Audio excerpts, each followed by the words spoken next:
Welcome to the Buick Outdoors podcast. I'm your host, Sheldon Marion, and on this podcast, we dive deep into the outdoors. We discuss hunting and fishing techniques, give you tips and tricks, tell stories, and everything in between to help you enjoy the outdoors.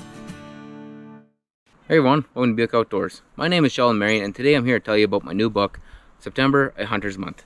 This is the first book I've ever published, and it's a collection of stories from when I spent about a month down in Tumbler Ridge area in the mountains doing some hunting. There's lots of hunting stories about grouse, elk, moose, deer, and trying to stay away from the grizzlies. It's available now on Amazon. I'll leave a little link in the description below for you, or you can just search up September, A Hunter's Month, and you should find it on there. There's an ebook, there's a paperback, and there's also a hardcover. So I'd appreciate it if you guys went out and if you check that out. And when you're done reading it, please leave me a review on Amazon and let me know how I did. It is my first book, so take that with a grain of salt, and I hope you enjoy. Hey everyone, welcome back to another Buick Outdoors podcast. I apologize, I haven't done this in quite a while now. Things just got a little busy for me. But I wanted to do a podcast like this, kind of like a destination podcast where I'm not just sitting in my office doing the plain Jane usual. It gets kind of boring. It's boring to watch and it's boring for me to do it. Today we're out here on the Johnson Creek Road. We just finished checking out the waterfall that's right here, and just finished doing up a video on that as well. And so today, seeing how it's it's near the end of bear season now, especially by the time this comes out, it'll probably be about the end. But I just kind of wanted to go through all the gear that I use on my bear hunts. I get quite a few questions about what gear I use and yada yada, all that good stuff. So I figured I would just simply show you guys, especially with me, because I'm just kind of like the average Joe kind of thing. Like, I don't have extremely expensive stuff. I mean, I bought this shirt from Mark's, jeans from Walmart, and so I mean, for me, my gear is the same gear that everybody watching this can pretty much buy. I mean, like, there is some things that are a little bit more pricey, but for the most part, for the average guy, I would assume you could have everything that I got here, and it wouldn't necessarily make you go broke, kind of a thing. Starting off, my rifle here, it's the old Ruger M77 Hawkeye. This rifle, I actually didn't buy it. This rifle is from my grandma. So this is my grandma's old 30-06. It went from my grandma to my dad. My dad used it quite a bit back in the day on the farm, kind of a thing. Even when he was floating the river, shooting beavers and stuff, he brought this rifle with him, and it slept beside him in the tent to fend off any bears. And now it's in my hands. It's just an old Ruger M77 Hawkeye, wood stock, blued barrel. It's in 30-06, just a run-of-the-mill, typical old-school rifle. Hinge floor plate, I think it holds 4. And a great rifle. And like, even though this is an old hand-me-down kind of a thing, and it's been in the family for like 3 generations now, even if you were to go out and buy one of these brand new, you'd have to double-check the price, but I want to say they're around $1,400, maybe, something like that. So it's not like a Savage Arms $600 kind of thing, or like a Ruger American Gen 2 that's out now. It is slightly better, but like I said, I'm the 3rd generation to hold this rifle. So that's a pretty good investment if you want to hand it down to your kids or your grandparent or your grandkids, you know what I mean? And then as for the scope goes, it's another cheapo thing for me. It's a Leupold VX Freedom. It's a 3-9 by 40. So it's just I'd say short range rifle scope. I mean, I'm not shooting 600 yards with this. And the Freedom, in my mind, it's what took over the Rifleman. And the Rifleman was just an amazing scope. And this Freedom, it's just as good, if not better. I mean, like, this is easier to turn. It doesn't lose zero at all. This spring I took it out and I shot it, I think, twice. Once I went, hey, it's shooting pretty good. Better shoot a second one just to make sure it wasn't a fluke, and it hit within like a half an inch. So I mean, like, this is the run-of-the-mill rifle that I have. And it's not just this one. Like, the vast majority of my guns all have a 3-9x40 on them. I think the only one that doesn't is maybe my 257 Weatherby. It has a 3-9x50. And then like my 22s, they're the 3-9x33 or whatever it is, like those little $80 Simmons scopes. So I mean, like, this is just, you know, anybody could go down to Cabela's, Bass Pro, even Canadian Tire. Some Canadian Tires carry rifles now. Any one of them will have a rifle like this, whether it's a Ruger or a Browning, Savage. You know, it, like, this isn't like a expensive Fierce firearm, or this isn't a carbon wrapped barrel. It's not an extremely light gun. Like, this thing is pretty heavy for the most part, but it's also my nice little truck gun. But yeah, that's the rifle I use, 30-06. And then the bullets that I have, I should have one in my pocket. I call this one my oh shit bullet. If I ever pull that out, I'm in a serious pickle. But I'm shooting 175 grain Federal Terminal Ascents. These Terminal Ascents, they're built kind of like a partition. Like, they're very, very similar to that. And so far, they have been just extremely phenomenal. The only thing I didn't have good luck on them was my deer that I shot last year. I think with the deer, they're not really like solid enough, so it didn't quite expand like it should have. But on game like elk, moose, bears, these things are just top notch. And even with the deer, it might have been just a fluke. Like, this year, I'm still gonna carry these when I'm out deer hunting. But yeah, that's the rifle setup and the bullets, and like, I'm extremely happy with this setup. Next on the list is my trigger sticks here. So these things, they're not a need to have, but they are nice to have. With these, you know, you pull the little trigger, they're kind of hydraulics. These spread out. If you're sitting down, you can actually turn this, and it makes these, it's a bit of a struggle, but it makes them stand like way out. So if you're sitting down, they can come down really, really low. But with these trigger sticks, it's nice because,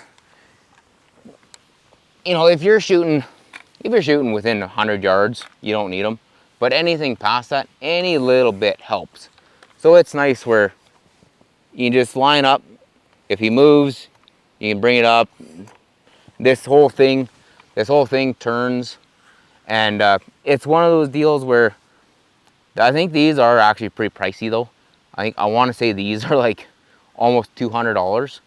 But ever since I bought them, I've used them every single hunting season multiple times. And my brother has used them. Shelby's used them. I don't think my dad has used them because I think everything he's shot has been either by himself or with Blaine. But yeah, these things, it's an investment for sure. But in my opinion, they are worth it. You know, there is other cheaper options. Like, there's like is it Kolpin? They make a bunch of shooting sticks with them. I don't think it's a tripod version. I think it's only 2 legs. Or grab a couple of willows, tie them together, and have like 3 inches sticking out at the top, and just use that too. Like, that works too if you're in a pinch, or if you don't have the money to spend like $200 on this. Primos, they also make one with 2 legs, and there's also one that's like a monopod with like a big foot on it, and I think that one's mainly for like tree stands and stuff, or if you're like in a tight, like a small blind. But yeah, these are worth the investment in my opinion. If I broke these today, I would probably make a trip to town and buy another set just because I use it so much. And then also with these trigger sticks, there's a little unlock here on the side, and then you push the button here, and you can pull these off, and you can get replacement pieces. There's things that's like, I got one that screws into like the bottom of either my video camera or a spotting scope, so that's always nice. And you can just replace those too if you ever wear them out. Like, even this one, the rubber's not exactly worn out, but it's getting there. But even then, when it does wear out, I can just yank it off, buy another one, put it on, and away you go. But yeah, I'll stand this up and hang the rifle back up, and then we'll talk about my pack.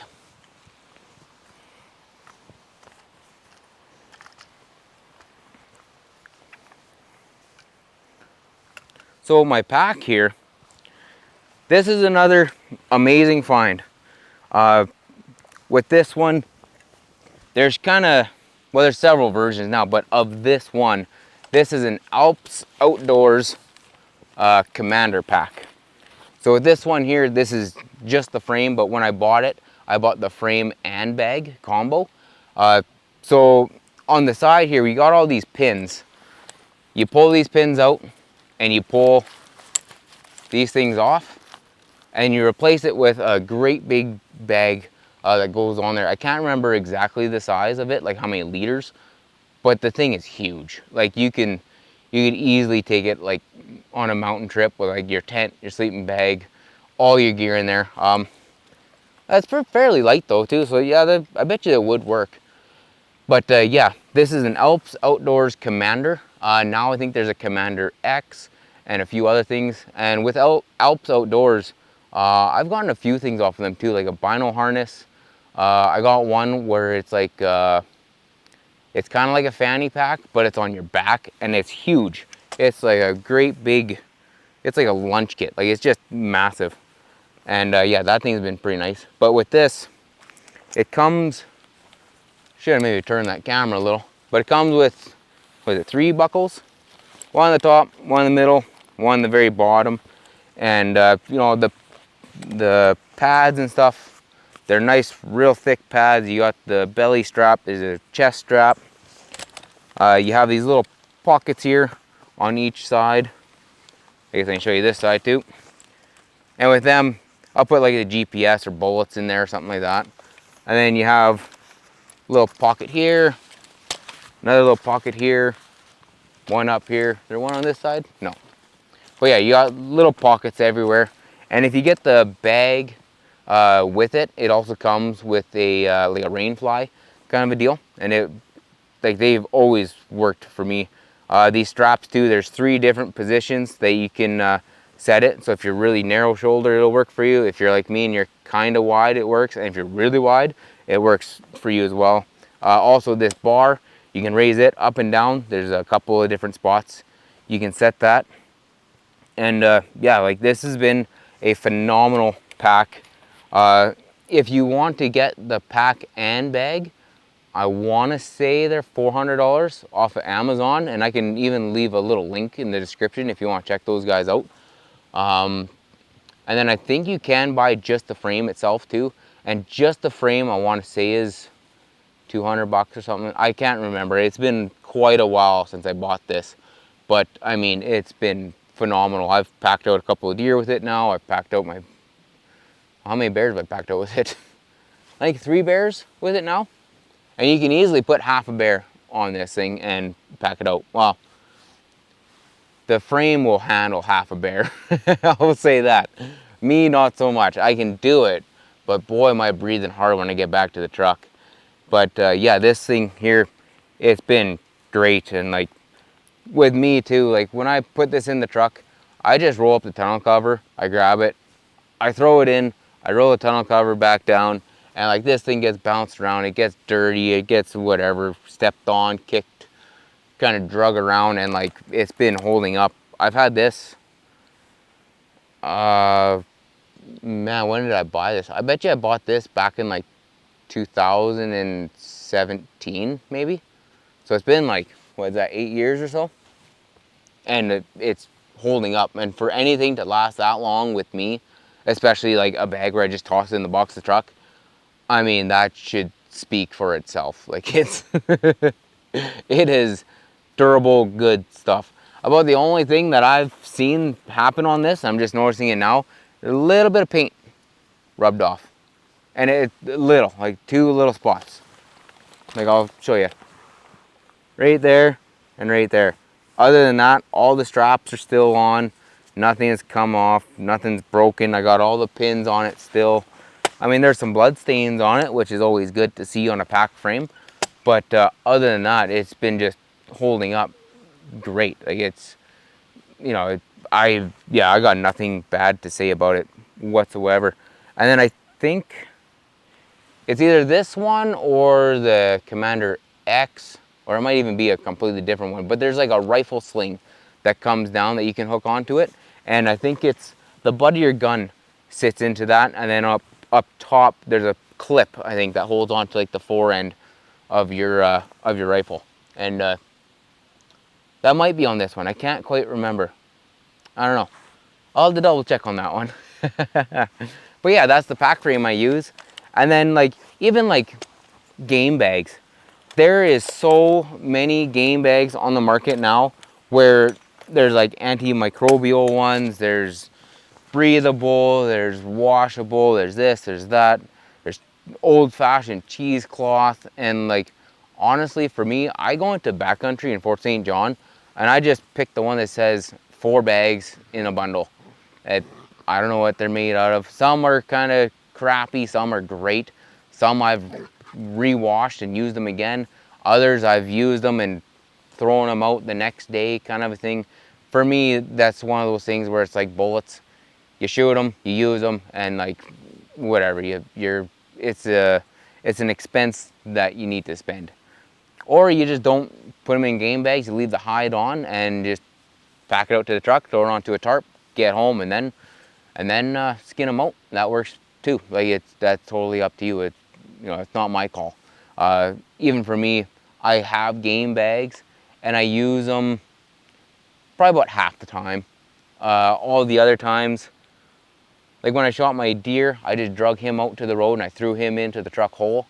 Bears, on the other hand, depending on the size, for the most part, I do just gutless quartering. I leave the hide on because like where I hunt, it's always just dusty. It's nasty. You open up the tailgate and like the dust like comes out like a cloud. So for me, just for that little extra protection, I leave the hide on. But when I'm out in like bear camp and stuff like that, I leave the hide on. I get back to the trailer, I skin them out, I wash everything down. I try to get as much hair off of it as possible because that bear hair is it's just insane how bad it is. But yeah, I wash it all down. I take paper towel, I pluck all the hairs as much as I can find anyways. And then I put them into the game bags, hang them up into a tree in a nice shady spot. And then when I go to transport them to the butcher or back home, wherever it is that I'm doing, I put a tarp down in the truck. I put the bear meat in the game bags onto that tarp, and then I fold the tarp over itself, and then basically blocks of firewood, chairs, coolers, whatever I got, chainsaw gas, doesn't matter. And I put that like around the corners just to kind of keep it kind of enclosed kind of a deal. That way you try to get as least amount of dirt on your meat as possible. But yeah, sometimes it just doesn't work out too good. Another thing that I carry, and this is was it a birthday present or Christmas present from Shelby? It's a custom buck knife. I didn't clean it too good after I skinned my bear.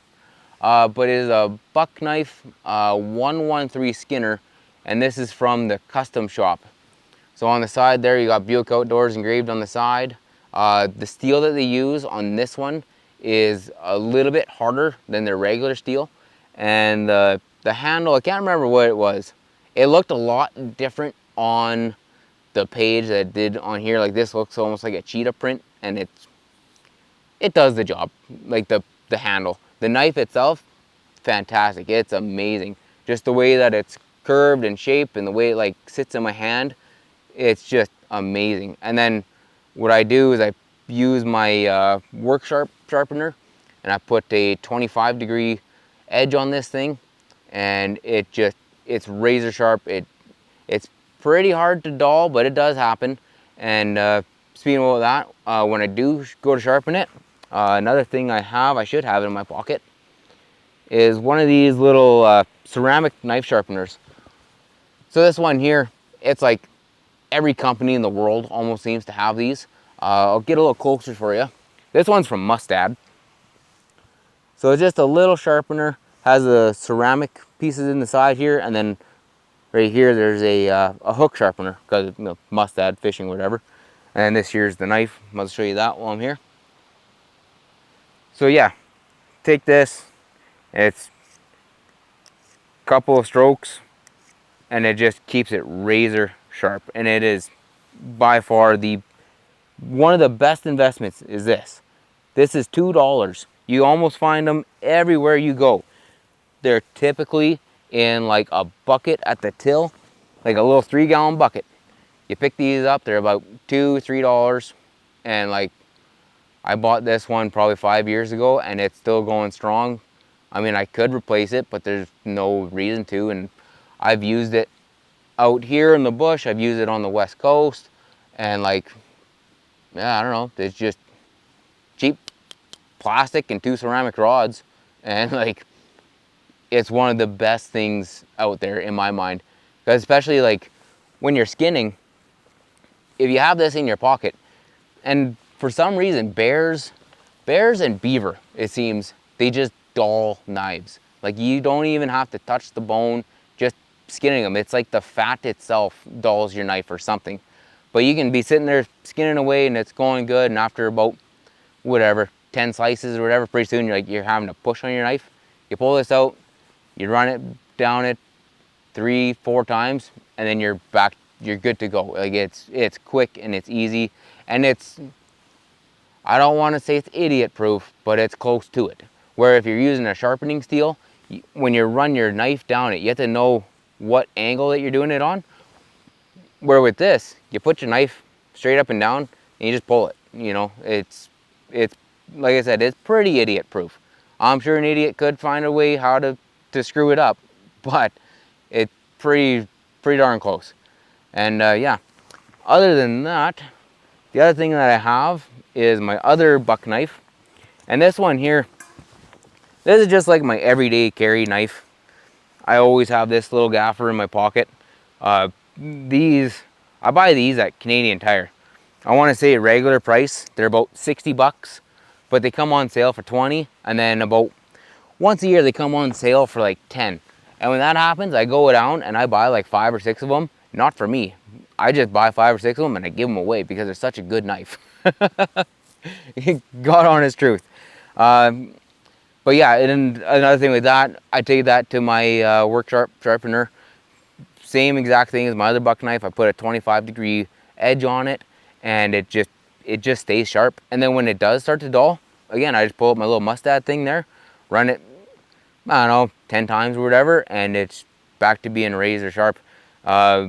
Last winter in February when we were down on the coast, I was shucking oysters, and then my dad wanted to try one, or whatever the case was. Maybe he wanted to see how it was done or whatever. I didn't have my shucking knife, it was in the truck. I went, whatever, I got my pocket knife.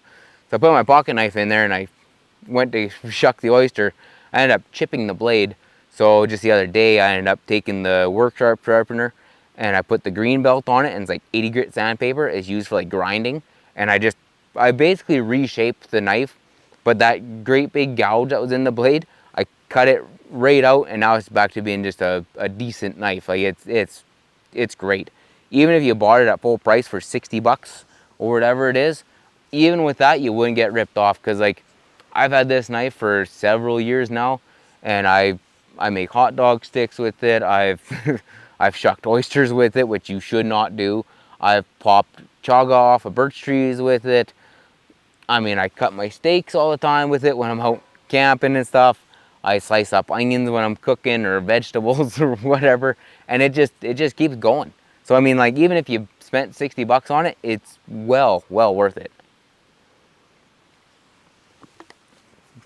I guess one of the last things I can show you is one of the latest things I got in my pocket here.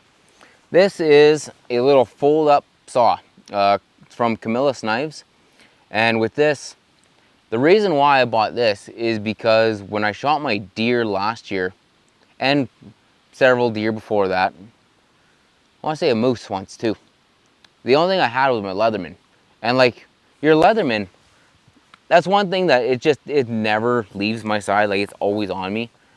And like, you do have a saw, and it does work, and you can you can get it butchered, whether it's a moose or a deer, or elk, or a bear.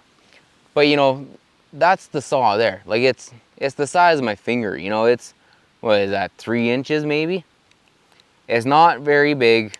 It kind of works, you know, like it's a utility.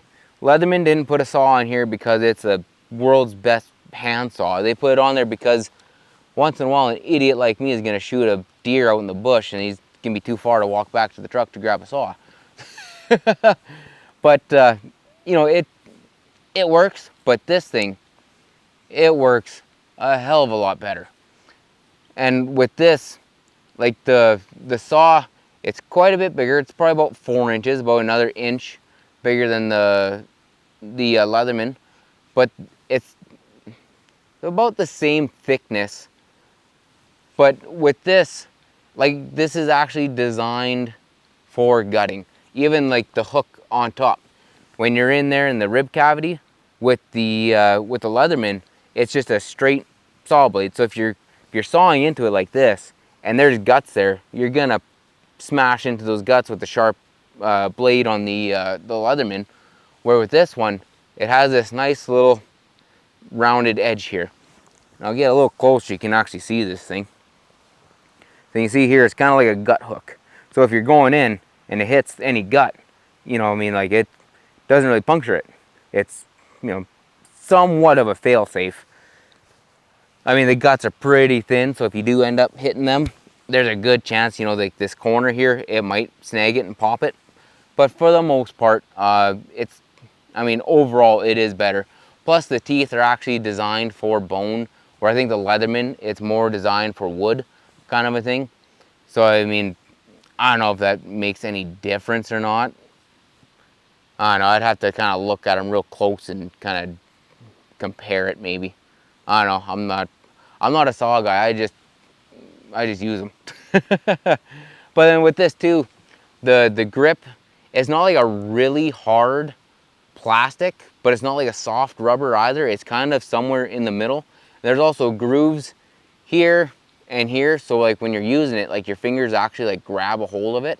And even when you're doing a bear, like bears are greasy, and you know, usually when you're skinning a bear, your hands get like, it's not slimy, but it's slippery. Where with this, I had no problems with it when I was doing my bear, and you know, it worked like a hot damn. I can't remember how much this was. I think I bought this one at Backcountry in Fort St. John, but I mean, it's a Camillus knife. Like, you can find these things on Amazon, Backcountry, Canadian Tire, Walmart. They're kind of everywhere, or just Camillus website. Like, it's, yeah. And it's nice too because like it is a good size, but it has the little clip on there, and like when I put it in my pocket, it just kind of disappears. The clip is a little stiff when you first get it, so you kind of got to grab that. But yeah, I walk around with my saw, with my buck knife, with my Leatherman, my big buck knife. When I'm out hunting, and you know, I bring the trigger sticks with me. That's the old 30-06, the pack frame. The pack frame's a new one. I always brought it kind of off and on, but now it basically lives in the truck now. And then, yeah, that's pretty well all I bring with me. Oh, then the binoculars I use, it's another one of those things where it's just run-of-the-mill, cheapo. They're Bushnell, what the heck are they? They're 10 by 42 Bushnells, but they're not even in like the binocular section of Backcountry. They're on one of the end of the aisles kind of thing. Like, they're just kind of off to the side, kind of beside like the Simmons scopes almost kind of a deal, because they're like 80 or 90 bucks. Like, they're like borderline throwaway binoculars, but I've had the same pair for about 5 or 6 years now, and like, honestly, like, they're not Swarovskis by any means, but I mean, I can see what I'm shooting at with them. I don't really need like a pair of Vortex or something like that, or one of the nicer Bushnells or something like that. Like, they would be nice, but my $80, $90 binoculars, they work just as good. I mean, the glass isn't nearly as good, but I mean, I'm also saving, you know, $1,000 by buying an $80 set. I can buy 10 pairs of those before I buy one, you know, Swarovski. Probably more. But yeah. And then when I'm out hunting too, like my camouflage, the vast majority of my stuff, it comes from Canadian Tire, if I'm being honest with you. I have a couple of things from like backcountry, but it was like just Browning camo. You know, it's nothing fancy, nothing special. It's just kind of run-of-the-mill, cheapo stuff. Even the Browning stuff that I got, it's just, I bought it because it's wool. Like, it's whatever. My camo jacket, I bought one of those 3-in-1 jackets where there's like a really thin like spring one that goes inside of a jacket, which is like the fall one. And then those go into a big jacket, turning it into like a winter jacket kind of a deal. And then my pants, I've been just wearing my Northbound Gear pants, whether it's the camo ones or the black ones or the dark green ones. And like, even when it comes to bear hunting though, I honestly, I don't know the last time I actually wore camo, like to be camouflaged. Like, I've worn camo to go bear hunting just because it's a hunting shirt, not because I needed camouflage. When you're rifle hunting bears, I want to say like the vast majority of times, you don't need any camo at all. Like, I've shot a bear in white t-shirts before. Like, they don't really seem to kind of care. I mean, like, when it comes to camouflage, if you're hunting a prey animal, like a ungulate, you know, moose, deer, elk, whatever, you have to hide from them because you're a prey. So they see you and they go, oh shit, run.